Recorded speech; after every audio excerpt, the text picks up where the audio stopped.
Mesdames, Messieurs, bonsoir et merci d'être au cœur du mystère. La création du monde a toujours été source de polémiques.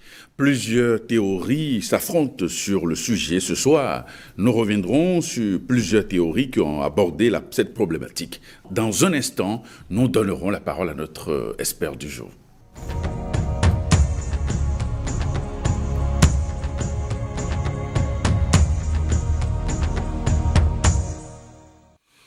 Et nous recevons ce soir Germain Khaziel, il est exorciste et angiologue. Germain Khaziel, bonsoir. Bonsoir, monsieur le journaliste. Alors, pourquoi est-ce que la polémique, ou du moins la problématique de la création du monde a toujours alimenté les débats? C'est vrai, quand on parle de la création, c'est un mystère à décrypter. Mais on ne peut pas décrypter ce mystère si l'on ne devient pas un réceptacle pour la compréhension du mécanisme de notre univers. Vous allez voir, quand on parle de la création, nous disons souvent que c'est un jeu du divin pouvoir. Vous prenez toute la création. Dans la création, vous allez voir qu'il y a créé et action. Quand l'homme, ou Dieu, l'être suprême, c'est-à-dire que Adi Purusha, l'être primordial, quand il est dans le non manifesté, il n'y a pas de mouvement. C'est-à-dire que l'énergie est dans ce que nous appelons l'inaction. Mais dans cette inaction, il y a déjà l'existence de ce que nous appelons l'esprit, en fait, de la spiritualité. Mais l'énergie n'est pas encore en mouvement. Donc, on ne parle pas encore de la création en ce moment. Mais quand le jeu du divin pouvoir, c'est-à-dire que l'énergie fait ce qu'on appelle, se manifeste, on parle de l'action. C'est à partir de l'action, on parle de la création. Et vous allez voir, c'est pourquoi on dit la création. Créer une action. Parce que c'est en créant une action, c'est-à-dire qu'en redonnant la vie, parce que dans la vie, il y a le mouvement. Dans le mouvement, il y a l'action. C'est l'action qui est le mouvement. Donc, à chaque fois qu'il y a un mouvement dans le cosmos, on parle de la création. Et vous allez voir, ce qui fait que tout ce que nous faisons, que ce soit des avions, des bateaux, des voitures, motos, etc., même penser à écrire des livres, c'est une création parce qu'il y a l'action de l'énergie mentale, soit émotionnelle, soit physique. Donc c'est ça, quand il y a action, il y a mouvement qui permet de perpétuer la vie, on parle de la création. Donc tout ça là, nous disons que la création, c'est simplement le divertissement de l'être suprême. Donc, c'est un jeu du divin pouvoir. Alors, expliquez-nous la théorie du Noun primordial. Vous savez, quand on parle du Noun, c'est en fait c'est une lettre hébraïque. Oui. Dans l'hébreu, effectivement, il y a la lettre Noun qui veut dire le poisson des eaux. Ça, c'est dans l'hébreu. Mais quand nous quittons l'hébreu, vous allez voir que le même Noun se trouve chez les Égyptiens. Mais chez les Égyptiens, vous allez voir que le Noun, c'est dans cette barque primordiale qu'est transporté toutes les divinités, c'est-à-dire que tous les dieux de notre système solaire. Donc, on dit que c'est à partir de ce Noun est venu à l'existence tous les dieux, toute la création matérielle, Mais le Noun, chez nous, dans le sanskrit, vous allez voir, et on met souvent le Seigneur Narayana. Ça veut dire que le Dieu qui se meut au-dessous des eaux, dans les eaux primordiales. Parce que quand on parle de Noun, c'est l'océan primordial. Et quand on parle de cet océan primordial, c'est en fait, en quelque sorte, on parle de la matière primordiale pure, qui n'est pas encore manifestée, qui n'a pas encore atteint en fait la dimension de la grossièreté des éléments grossiers. Quand la matière est dans son élément pur et originel et non manifesté, on parle de l'océan primordial. Dans cet océan primordial, le Seigneur suprême Narayana se mouvait au-dessous des eaux. Et vous allez voir que même la Bible des chrétiens dit mais que Elohim, Dieu, était dans les eaux et que l'esprit se mouvait dans les eaux primordiales. Si vous prenez l'hindouisme, permettez-moi de signifier, quand on parle de l'hindouisme, cela voudra dire le Sanata Dharma, c'est-à-dire que la religion, la vérité éternelle. Cette vérité éternelle c'est pas une tradition, on dit c'est pour les Indiens. Non, non, non, non. Parce que notre terre, aux temps anciens, s'appelait Bharata Vasa. Et les grands maîtres qui avaient vécu, il y a de cela des millions d'années sur cette terre, ils avaient laissé ce qu'on appelle les savoirs. Ces savoirs, on appelle encore les Védas, qui sont des textes à partir desquels toutes les traditions qui se trouvent, que ce soit en Égypte, Afrique, et partout dans le monde, des Tibet, ont été issus. Que ce soit le bouddhisme, tout ça là provient des Védas. Vous comprenez un peu? Donc, quand on parle du Seigneur Narayana, vous allez voir effectivement, les gens qui ont écrit la Bible se sont inspirés de ces textes pour nous faire comprendre effectivement que dans la genèse de notre cosmos, l'esprit était effectivement dans les eaux. Et il est dit que l'esprit se mouvait et puis il y avait de l'obscurité sur toute l'étendue de la terre et Dieu a dit que la lumière soit. Vous allez voir, quand vous analysez bien là, il y a le principe du souffle. C'est-à-dire qu'il y a le feu, il y a l'eau, il y a l'air. Les trois éléments dans l'océan primordial. Mais dans cet océan primordial, il y avait ce qu'on appelait l'être suprême que je disais tout à l'heure encore, c'est Narayana. C'est à partir de cet être suprême que est manifesté, est sorti en fait ce qu'on appelle le Dieu créateur en fait de notre système solaire, qu'on appelle encore dans la Kabbale juive les Elohim. Nous disons au Bénin Dadasekbo.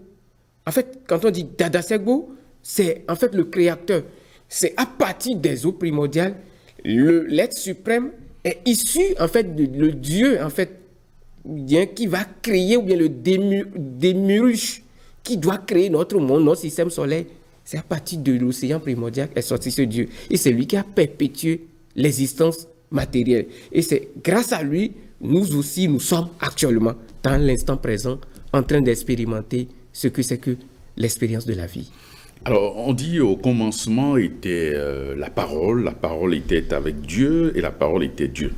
Alors, expliquez-nous le lien entre la parole et le son primordial. Merci. Le son primordial qu'on appelle Om ou bien Aum. Oui, vous savez, d'abord, nous allons essayer d'expliquer un peu quelque chose. Quand on parle de la parole, avant qu'il y ait en fait prononciation du mot, ou bien l'action par la parole, il y a d'abord le mental. Le mental, c'est-à-dire que je parle de la pensée originelle. C'est-à-dire que l'idée originelle, c'est-à-dire qu'on parle de la pensée supérieure. En fait, avant la manifestation de la parole, on dit Dieu, quand Dieu parle, il crée. Il y avait déjà, avant même la parole, le mental. Le mental est supérieur à la parole. Mais seulement que, quand on dit le son Om, comme je disais tout à l'heure, vous allez voir que quand vous concentrez, vous écoutez un peu le son du vent, vous allez voir tout le vent ne chante que le Om. Parce que quand le Seigneur Narayana, il s'est assis dans les eaux primordiales, est issu de lui ce qu'on appelle Brahma, le Dieu créateur. En fait, le créateur de notre monde, l'univers, s'appelle Brahma. Mais il est sorti de Narayana qu'on appelle le Seigneur suprême. Donc Brahma, c'est le Dieu qui a 4 têtes, qui est orienté vers les 4 directions à partir desquelles vous allez voir, il y a la manifestation des éléments, des 4 éléments de la nature. Brahma a chanté en fait dans l'univers ce qu'on appelle Om. Et à chaque fois, vous allez voir qu'il y a la manifestation de ce son, la prononciation de ce son, il y a une création. Et le même principe, vous allez voir que même dans la science d'aujourd'hui, quand les Occidentaux, les Européens, ils veulent envoyer des fusées dans l'espace, qu'est-ce qui se passe? Ils ont étudié les textes sanscrits. Les Américains ont étudié. Vous allez voir qu'est-ce qu'ils font. Ils veulent envoyer des fusées dans l'espace. Ils essaient de faire plusieurs étapes. Quand ça va à une dimension donnée, ça explose. Et l'autre se déclenche. Donc ça voudra dire que c'est dans cette explosion, c'est l'explosion-là qui amène en fait les fusées dans l'espace. Ça voudra dire qu'à chaque fois quand il y a l'explosion, à chaque fois qu'il y a la prononciation, le mouvement, le son, il y a une création. Ce qui fait que, les scientifiques n'étant pas très bien apprécié pour expliquer en fait la quintessence de notre univers matériel. Il parle du Big Bang. Vous voyez, il parle de la théorie du Big Bang. Mais ici, le son, en fait, dans le son Om est caché tout ce qu'on appelle la synthèse de toute la création. Parce que dans le son Om, si vous prenez le A-U-M, vous voyez, donc c'est la lettre liée à Brahma, Shiva et Vishnu. Et ces trois lettres, c'est-à-dire que représentent encore l'énergie de la préservation, l'énergie de la création, l'énergie de la dissolution de notre univers. Et dans ces trois lettres, vous allez voir qu'il y a encore un principe qui nous relie avec ce que je vous ai cité tout à l'heure, le feu, l'air et l'eau. Les trois éléments-là se trouvent dans les exégèses de toutes choses. Et c'est l'action, en fait, de ces éléments, c'est-à-dire que, qui aujourd'hui, nous avons le fruit aussi de la terre, mais dans toutes les traditions, il y a les trois éléments primordiaux qu'on appelle le feu, l'eau et l'air. Et ce qui fait que même dans le Seigneur Narayana, vous prenez la Kabbale, vous allez voir que également dans la Bible que l'esprit, l'eau et la lumière, c'est le feu, l'eau et le souffle. Voilà, c'est les trois éléments. Nous avons la création de notre univers matériel. Alors, beaucoup de textes anciens expliquent la théorie du déluge. Même le livre de la Genèse en parle, et surtout, nommément à travers le personnage de Noé. Alors, est-ce Dieu qui a vraiment provoqué le déluge à cause peut-être des péchés des hommes? Est-ce lui? Est-ce Dieu, le Dieu créateur? Bien sûr que notre terre a connu plusieurs civilisations. Ouais. Avant que nous parlons aujourd'hui du vaudou, il y avait d'autres civilisations avant ces trucs-là. La preuve est que si vous rentrez dans les Védas, on parle des Védas, même c'est très antérieur à l'Égypte antique. Parce que si vous prenez même l'âge d'or, l'âge d'or avait duré 1 300 quelque chose années, à l'âge d'airain, et on est dans l'âge de Kali. Donc, quand on parle de l'histoire de Noé, des gens pensent souvent que c'est une fiction écrite par ceux qui ont envie de nous dogmatiser et qui ont écrit la Bible. Non, l'histoire de Noé se trouve dans les Védas parce que celui qui avait géré cette situation, on disait que à chaque fois que cette terre se trouve dans la mer des êtres démoniaques, le Seigneur suprême prend une forme. C'est-à-dire qu'il s'incarne dans le monde matériel. Dans ces manifestations, ces incarnations du plénier du Seigneur, on parle des avatars. Donc, effectivement, il y avait un avatar qu'on appelle Manu. Avatar Manu, qui était l'ancêtre primordial que la Bible appelle Noé. Qu'est-ce qui s'est passé?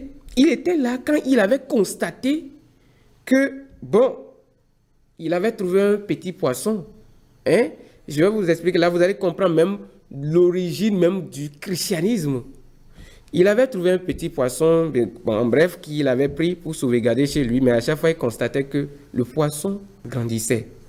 Mais après, il a relâché le poisson, mais le poisson lui a dit mais que dans 7 jours, cette terre sera détruite. De prendre les 7 rishis primordiaux, c'est-à-dire que les 7 ancêtres, nous allons revenir sur ça, vous allez voir, les 7 ancêtres primordiaux qui sont des gardiens de notre monde, qui sont les gardiens du savoir absolu de ce monde, de les mettre dans l'âge, y compris le germe, le germe de chaque plante. Que cette terre sera détruite. Effectivement, la terre a été détruite par l'eau. Mais c'est le poisson qu'on appelle Matsya Avatar qui a tiré l'âge qu'on appelle l'âge de Noé sur les océans. C'est vrai que beaucoup vont dire mais que c'est une fiction, mais je vais vous expliquer. Quand vous prenez même aujourd'hui, il y a des preuves que même avant la pyramide de l'Égypte, il y avait eu des civilisations qui ont sombré dans l'océan. Les scientifiques ont découvert qu'avant Khéops, la pyramide de Khéops, Mykénos, il y a des pyramides qui ont été immergées dans l'océan. Et les preuves sont là. Donc ça voudrait dire qu'effectivement, la Terre avait connu du déluge. Et ce déluge, c'était au temps de l'avatar Manu. Vrata Avatar, qui avait sauvé l'humanité du déluge. C'est lui, ils ont transcrit le texte dans la Bible sous la forme de Noé. C'est une histoire réelle. Parce que même avant l'avènement du Seigneur Rama, qui déjà, on parle de Rama, il y a de cela 10 000 ans, ils ont parlé du déluge. Et les textes védiques nous retracent sur cela. Donc, l'histoire de Noé, ce n'est pas de fiction. La terre a été, comment dirais-je, immergée par l'eau. Et pourquoi? Parce qu'à chaque fois que l'irreligion s'installe sur la terre, qu'est-ce qui se passe? Le Seigneur Shiva essaie de détruire le monde afin que Brahma puisse reconstruire le monde. C'est ce qui se passe. Et vous allez voir que c'est ça. Vous allez voir, il y a des pays dans lesquels il y a des événements catastrophiques qui frappent ces pays. Les scientifiques appellent ça les phénomènes naturels. Mais nous, en spiritualité, on sait que tout ce qui est action, derrière chaque action, il y a une énergie, il y a une cause subséquente. Donc ça voudrait dire que rien n'arrive au hasard, que tout ce qui arrive a une cause donnée. Que ce soit volcan, la terre tremble, tous ces événements catastrophiques sont sous l'influence de ce qu'on appelle Shiva, c'est-à-dire que Rudra. Et quand il se fâche, c'est lui qui détruit en fait ce qu'on appelle sous d'autres cieux, sur le plan transcendantal, l'ignorance. Sur le plan physique, cette destruction est caractérisée par la destruction de la terre, de l'humanité, des pays, etc. Et c'est ce qui arrive quand l'irreligion s'installe dans un pays. L'irreligion s'installe dans une tradition. L'irreligion s'installe dans une famille.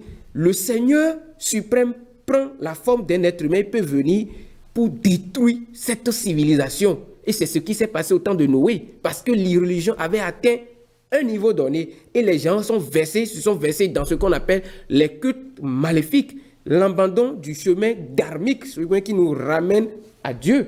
Donc ce qui fait que le déluge est arrivé pour balayer cette race, pour perpétuer la race vertueuse, en fait sauvegarder l'équilibre de ce monde matériel. C'est ça. Alors la Kabbale enseigne que l'univers repose sur 3 piliers fondamentaux. Alors comment identifier ces 3 piliers et quelles sont les instances supérieures qui gouvernent chacun des piliers? Oui, c'est vrai que quand nous prenons la Kabbale, on parle de Amsh. Vous allez voir que on parle de Aleph, qui est au sommet. Et vous allez voir, c'est-à-dire que vous prenez l'arbre de vie. L'arbre de vie, oui. Vous allez voir que ça a 3 piliers. C'est le symbole de la balance. C'est ça, tous les piliers reposent sur ça.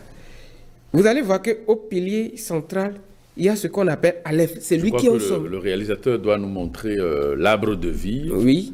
Ça nous permet de bien identifier, de bien illustrer vos propos. Oui. Vous allez voir que dans le sommet, il y a le sommet, ce qui est sur la sphère la plus haute, c'est Aleph qui est là. Oui, à Keter. Keter. Vous allez voir à ma gauche, c'est-à-dire que dans la colonne de la rigueur, il y a 3 colonnes de rigueur. Vous allez voir, il y a Bina, il y a Gebura, il y a Hod. C'est-à-dire que les 3 sphères. Les 3 sphères, Saturne, Mars et Mercure. Vous allez voir que il y a ce qu'on appelle Shin, la lettre Shin. Ouais.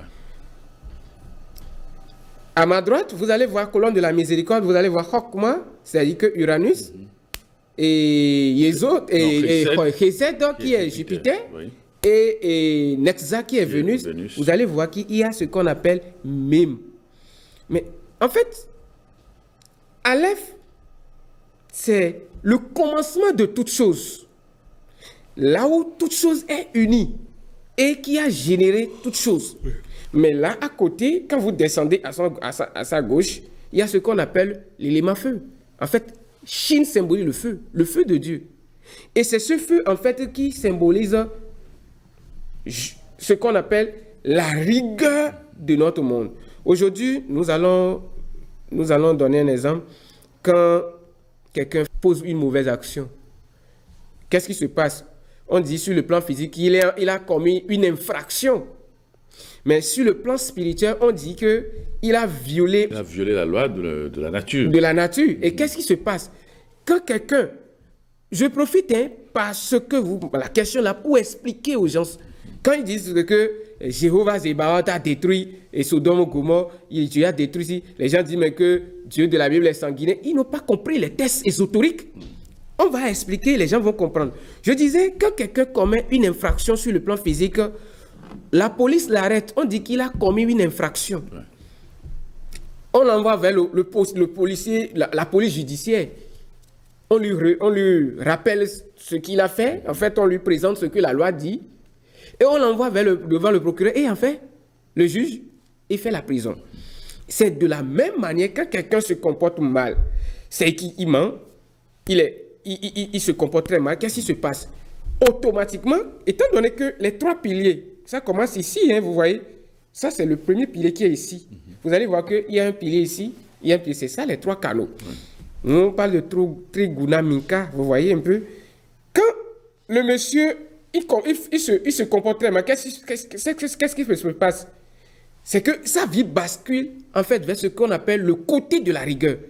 Et il va commencer par expérimenter le côté douloureux de l'existence matérielle. C'est là où on se dit, j'ai tel problème, je suis allé en prison, je suis malade. Tout ça là, en fait, quand l'homme viole les 3 piliers, c'est que la rigueur commence par sévir. C'est-à-dire que le côté de sévérité de l'arbre de vie se met automatiquement en action.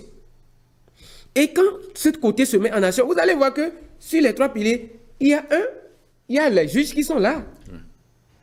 Il y a la planète Mars qu'on appelle les gendarmes. Oui, c'est-à-dire que quand vous comportez mal, c'est eux qui vont vous traquer, vous châtier, vous faire souffrir. Et quand vous vous réveillez de votre souffrance, vous atteignez Bina. Bina qui est encore l'intelligence supérieure. Quand vous comprenez pourquoi vous avez souffert. Vous comprenez un peu? Donc, quand l'homme se comporte mal, c'est ça, il s'attire en fait ce côté douloureux de l'arbre de vie. C'est ça qu'on appelle que quand Dieu s'est fâché, en fait, l'énergie a quitté le pilier central, en fait, qui était pour aller s'asseoir sur ce qu'on appelle le côté de la rigueur de l'arbre de vie, afin de sévir dans notre monde matériel. C'est ça, on dit que tu s'est fâché, l'Éternel des armées, il s'est fâché, il a détruit, etc. C'est ça, il est allé s'asseoir sur le pilier de la rigueur.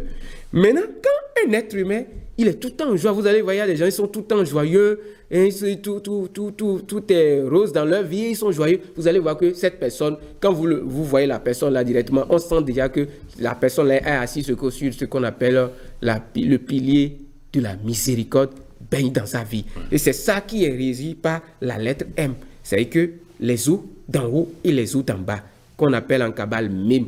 Vous comprenez un peu? Maintenant, le rôle de Aleph, c'est de maintenir en fait le monde en équilibre. Parce que sans l'unité, tout va basculer dans le chaos total.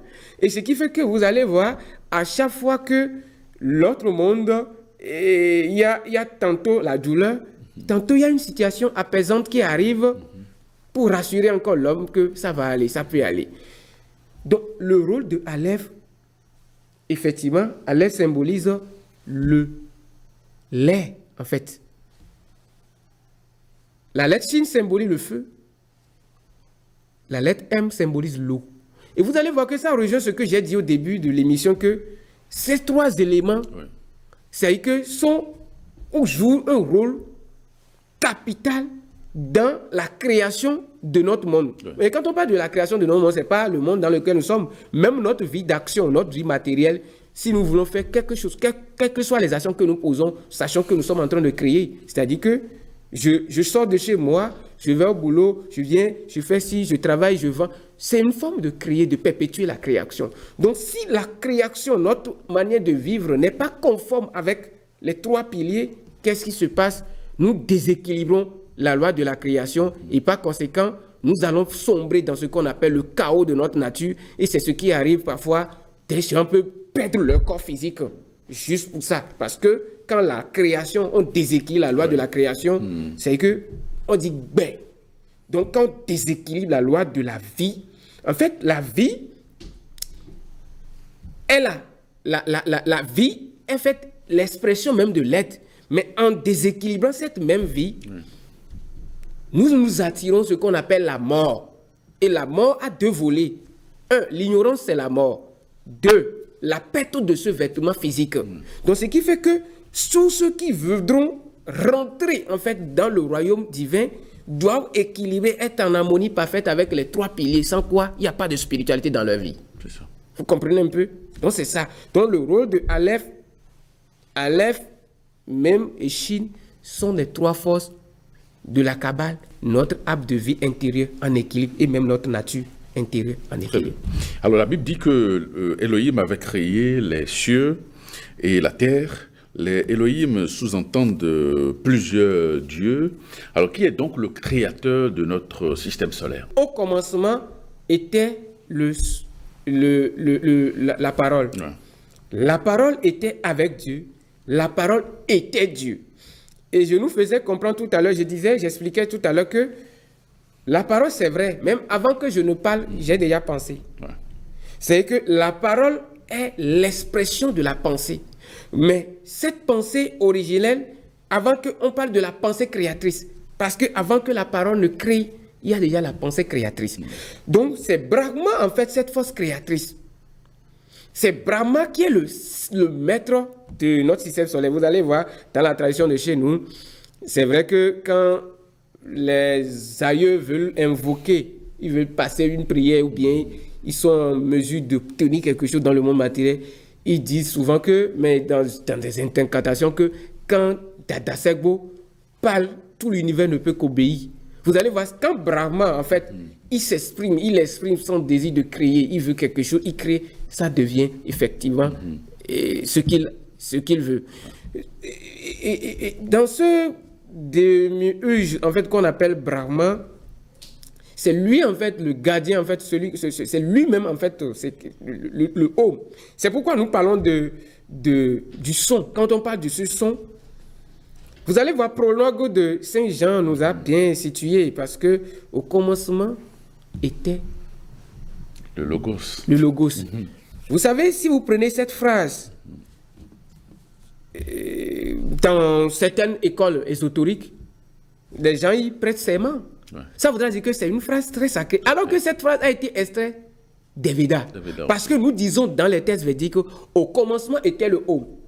Le Om était avec... Le Om était Brahma. Vous voyez un peu? Donc c'est ce ils ont extrait des Védas pour écrire dans la Bible. Donc vous allez voir la plupart des pratiques de l'Ancien Testament, que ce soit l'enseignement jusqu'au texte de Jésus, tous ces enseignements se trouvent dans les Védas. Donc, quand les gens disent que la Bible n'est rien, moi je pense bien c'est parce qu'ils n'ont pas étudié des autres textes. Donc, non, c'est vrai, c'est parce qu'ils n'ont pas étudié les autres textes. Je dis bien, prologue de Saint Jean, c'est un texte très sacré. Quand nous mettons à vocaliser, c'est-à-dire qu'au commencement était le son Om, mais Brahma était à l'origine. Et tout fut par Brahma. Nous commençons par chanter cela, on descend toute la puissance universelle. Oui, on fait descendre la puissance supérieure. Oui, c'est ça. Donc c'est vrai qu'on dit, pour bien faire une prière, c'est vrai qu'il y a souvent des langues un peu beaucoup plus subtiles. Et lorsque le truc, la prière dans certaines langues qui ne sont pas trop subtiles, ça fragilise, ça diminue un peu l'effet. Oui, ça peut, vous allez voir ce qui fait qu'il y a le latin. Il y a le sanskrit, il y a l'hébreu. Ce sont des textes dans lesquels la prière est agissante. C'est les langues à travers lesquelles la prière... Oui, passe très vite. Maintenant, si on dit souvent que, parce qu'on parle de la cosmologie et cosmogonie ici actuellement, il y a aussi le pays, si quelqu'un n'arrive pas à réciter en français, il peut traduire dans sa propre langue locale pour réciter. Au commencement était, par exemple, chez nous, Brahma, c'est Dada Segbo. Maintenant, je nuance, il faut que les gens comprennent que quand on dit Dada Segbo, il n'y a pas qu'un seul créateur de cet univers. La Kabbale a été précise sur ça, les Elohim. Quand on parle de Brahma, il y en a encore d'autres, Prajapati, qui ont créé cet univers. Donc, quand on dit Dada Segbo, il n'y a pas un seul créateur, il y a plusieurs créateurs. Ce qui fait que la Kabbale parle des Elohim. La Bible en parle, mais la Bible n'a pas expliqué. Mais dans la Kabbale ésotérique, c'est bien expliqué que Elohim, ça veut dire que plusieurs dieux. Vous voyez un peu? Donc, la personne peut traduire dans sa tradition, au commencement était Dada Segbo. Dada Segbo était à l'origine de la création et tout était. C'est simple, on peut simplifier les choses. Et les gens doivent comprendre que nous parlons du même langage, mais sous de différentes dimensions. Mais pour comprendre le mécanisme actif de cet univers, il faut se ressourcer dans les traditions très lointaines, à partir desquelles nous avons des traditions. Oui, les Védas réunissent toutes les traditions. Je dis bien, dans les recherches, ça nous confirme. Même l'Égypte antique, on parlait de l'Égypte, je vous ai dit tout à l'heure, Bharata Vasa s'appelait notre terre. Ça réunit au moins 45 civilisations. Le Japon, en temps, était lié à ce qu'on appelle Bharata. Le Tibet était lié à Bharata. Afghanistan, etc. Afghanistan. Oui, Iran, les trucs là. C'était des pays du Moyen-Orient et de l'Orient. Vous allez voir que c'était des pays qui sont en harmonie avec ce qu'on appelle Bharata Varsa. Ce qui fait que si vous prenez les pratiques juives, islamiques, judéo-chrétiennes, l'islam, vous allez voir les Védas, vous allez voir que il y a les textes, ils parlent de la même chose, même le nom des Égyptiens. Alors que nous, on parlait de trucs là, il y a très longtemps. Les prêtres égyptiens allaient se ressourcer chez les rishis de l'Inde. Ce qui fait que vous allez voir, en son temps, il y avait les Noirs, Dravidiens en Inde. Vous allez voir qu'il y avait les Noirs. C'était ces races qui étaient les races poussées, en fait, dans la sagesse védique. Mais après, il y a ce qu'on appelle la perte de la lignée disciplique. En fait, chaque pays, les pays se sont départagés. Vous voyez comment on le dit aujourd'hui. Bénin ne s'appelait pas Bénin avant. L'Inde ne s'appelait pas l'Inde avant. L'Inde s'appelait Bharata Vasa et qui réunissait au moins 45 civilisations. Aujourd'hui, on parle de l'Inde, c'est l'Inde dégradée. Vous comprenez un peu? Mais ces traditions, que ce soit le vaudou, tout ce que nous faisons, vous allez voir que vous allez retrouver ça dans les traditions très anciennes. Mais dans les Upanishads, les Upanishads, c'est la synthèse des Védas. Maintenant, quand on parle on rentre dans les rites védiques, chez nous ici, vous allez voir, on dit quand on veut prier Dieu, et on se lève les matins, il faut verser de l'eau et prier. Toutes ces pratiques sont dans les Védas. On parle de Védas, on parle de Krishna seulement, on parle de Védas de Krishna, ça a déjà au moins 6000 ans. Alors qu'on parle de 6000 ans, Kéos, à quel âge?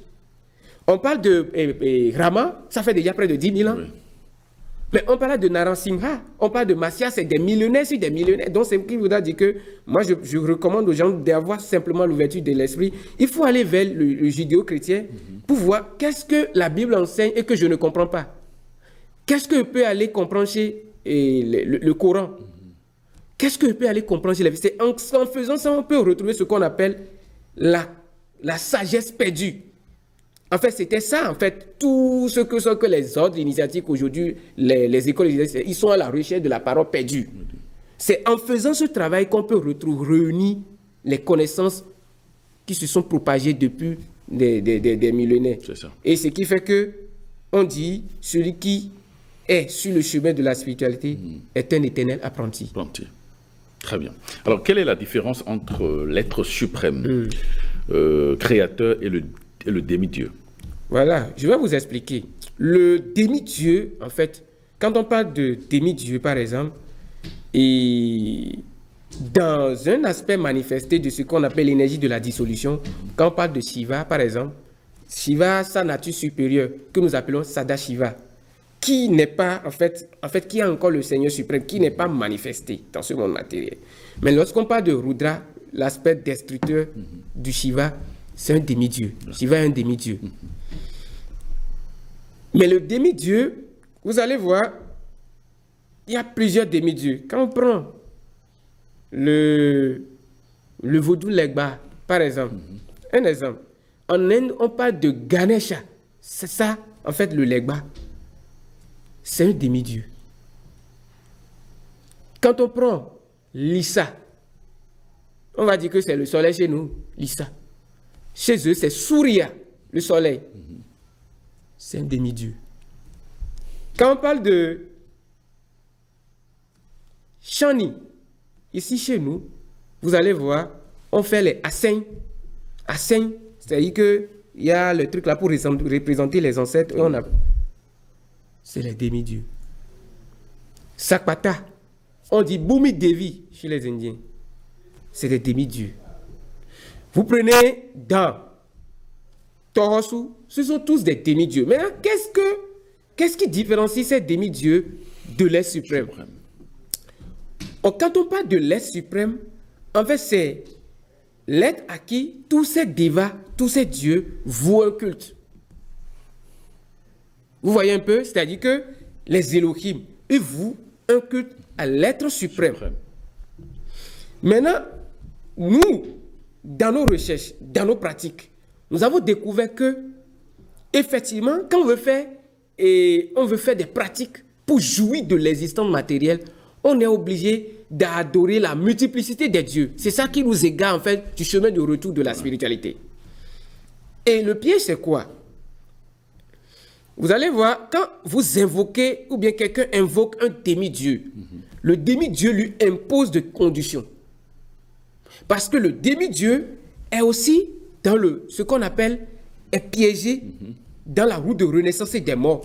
Et doit aussi travailler pour atteindre un jour le niveau le plus élevé. Le demi-dieu est aussi influencé par ce qu'on appelle le samsara. Il est dans le samsara. Mais le Seigneur suprême n'est pas affecté par le samsara. C'est-à-dire que la route de renaissance et des morts, non. Ce qui fait que quand un demi-dieu, on veut donner à un demi-dieu, on veut l'appeler, il faut lui donner quelque chose. Et c'est ça, en fait, on dit les forces de la nature. Les forces de la nature, qu'elles soient de l'eau, du feu, avant qu'elles ne donnent quelque chose, il faut leur donner quelque chose en guise de récompense. Maintenant, en faisant ces actions, on appelle ça en spiritualité actions intéressées. C'est-à-dire que ceux qui veulent faire des actions intéressées pour jouir en même temps des résultats matériels, c'est eux qui vouent un culte au demi-dieu. Maintenant, lorsque on vient dans ce monde, c'est parce que on est venu dans le monde, le Seigneur a créé l'univers matériel et il a créé cette condition matérielle pour que nous venions, les êtres humains puissent venir pour se libérer de leur karma passé. Maintenant, nous avons oublié le devoir de la vie, le devoir de l'existence, le but de l'existence, et on veut jouir de la matière. Par conséquent, beaucoup s'adonnent à l'adoration des demi-dieux et ils oublient l'être suprême. C'est ça qui a amené la chute de l'Égypte. Vous allez voir, quand vous entrez dans l'Égypte, il y a tellement de demi-dieux. Mais la loi spirituelle recommande que vous pouvez invoquer les demi-dieux, mais concentrez tout votre travail spirituel sur l'être suprême. Le Dieu suprême. Oui, vous pouvez, en voulant faire la prière, vous appelez le demi-dieu, vous appelez les demi-dieux, mais que vous priez à l'être suprême, mais vous demandez l'assistance de tous les demi-dieux. En faisant ça, les demi-dieux vont vous aider, mais ne vont pas vous demander des comptes rendus. La différence, c'est que quand vous prenez l'être suprême, nous on parle de quelque chose de Bhakti Yoga. C'est le yoga le plus puissant parmi tous les yogas. C'est-à-dire, quand on prend Vishnu, par exemple, ça veut dire le Seigneur immanent. Ça veut dire l'être supérieur. On l'appelle encore autrement Krishna. Quand on parle de Krishna, ça a plusieurs manifestations matérielles. Oui. Il y a Mahaprabhu qui est l'avènement manifestation de Krishna. Il y a d'autres personnes qui sont toujours aussi la manifestation de Krishna. On parle de Krishna, ça veut dire l'infiniment fascinant. Quand l'homme voue un culte, en fait, il se donne, parce que c'est le yoga, se dit la dévotion, la bhakti yoga, la dévotion. Quand on pratique la dévotion envers l'être suprême, qu'est-ce qui se passe? L'être suprême, notre nature inférieure, fusionne avec l'être suprême. Et l'être suprême maintenant donne ordre à tous les demi-dieux de nous donner ce dont nous avons besoin dans le monde matériel.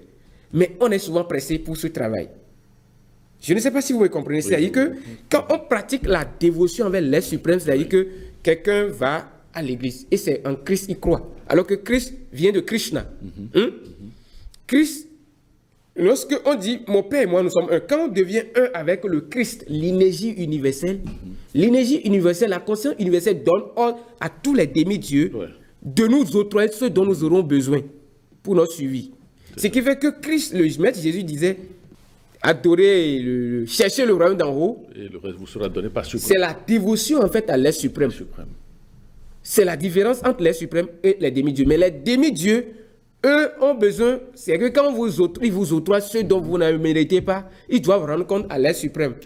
Et ils alourdissent leur karma. Et par conséquent, ce qui fait que plus leur karma s'alourdit, plus ils se fâchent contre l'être humain qui les s'enchaîne en fait toujours dans ce cycle de renaissance et des morts. Alors la création est-elle séparée de l'être suprême? La création n'est pas séparée de l'être suprême. L'être suprême a créé cet univers matériel, mais n'est pas affecté par ce qui se passe dans le monde matériel. C'est-à-dire, il y a l'aspect transcendantal de l'être suprême qu'on appelle la réalité et son aspect externe qu'on appelle le Maya. L'illusion. L'illusion. Et les demi-dieux œuvrent dans l'illusion de ce monde. C'est-à-dire que l'illusion, l'énergie extérieure de notre monde. Vous comprenez un peu? Donc, il est le non manifesté quand il est dans la réalité transcendantale, mais il est manifesté quand il devient le Maya. D'accord. Alors, quel est le rôle, par exemple, des demi-dieux dans le cycle des renaissances et des morts?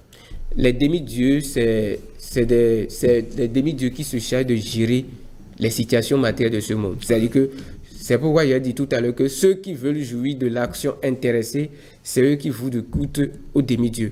Mais en vouant de culte aux demi-dieux, on s'enchaîne dans ce monde, on ne se libère pas. Mais le but de la vie, c'est de réaliser Dieu, c'est-à-dire que de retourner à la patrie originelle. Mais en vouant de culte aux demi-dieux, on est toujours lié par ces actions intéressées et on reviendra sous plusieurs formes. On peut devenir des arbres, des animaux, toutes vont nous abattre, etc., etc. On va renaître dans plusieurs incarnations avant un jour d'atteindre le but ultime de l'existence. Alors quel est le risque que l'on encourt, par exemple, lorsqu'on voue une adoration pour les demi-dieux? Oui, vouer les adorations aux demi-dieux en ignorant l'être suprême, c'est très dangereux. Vous allez voir même dans la tradition endogène, quand le Hunon fait les prières, il invoque les trucs, il fait les amis, il dit mais que Mao, le créateur de toutes choses, n'a qu'à mettre sa main sur ça, fait que ça se réalise. Ça voudra dire que ce qu'il adore, ce qu'il pratique, effectivement, ce n'est pas l'être suprême. Il reconnaît, mais il y a l'être suprême. Maintenant, pourquoi ne pas prendre conscience de quelle est la voie spirituelle qui amène vers l'être suprême et se dévouer à cette voie? C'est ça, en fait, le vrai but de l'existence. Le reste, ce sont, en fait, ce qu'on appelle le monde, l'illusion du monde matériel. Et cette illusion, nous sommes pris dans cette illusion, ce qui fait que nous tournons en rond sans la lumière de la connaissance. Et tant qu'on manque de la connaissance qui permet de se relier à l'énergie suprême, on sera tout le temps esclave et manipulable par les demi-dieux. Donc, en termes clairs, le Maya serait à l'origine de notre séparation d'avec le Dieu suprême. Voilà, c'est le Maya qui nous fait croire que les autres sont des Français, les autres sont des Africains, mais est-ce que l'âme a de couleur? Dites à n'importe qui si l'âme a de couleur. Mais Krishna dit dans les Védas que toi et moi, nous avons toujours existé à travers les âges. Il disait à Arjuna, son disciple. Ça voudra dire que si Krishna, l'être suprême, disait cela à son dévot, cela, c'est qu'il explique que nous avons, vous et moi, nous qui sommes sur cette terre, nous avons toujours été, nous sommes et nous serons. On n'est pas séparés, c'est le mental, notre perception de la vie qui veut croire que, mais nous, les autres sont blancs. Non, l'âme n'a pas de couleur. Et la vraie spiritualité... L'âme n'a pas de cesse non plus. L'âme n'a pas de cesse.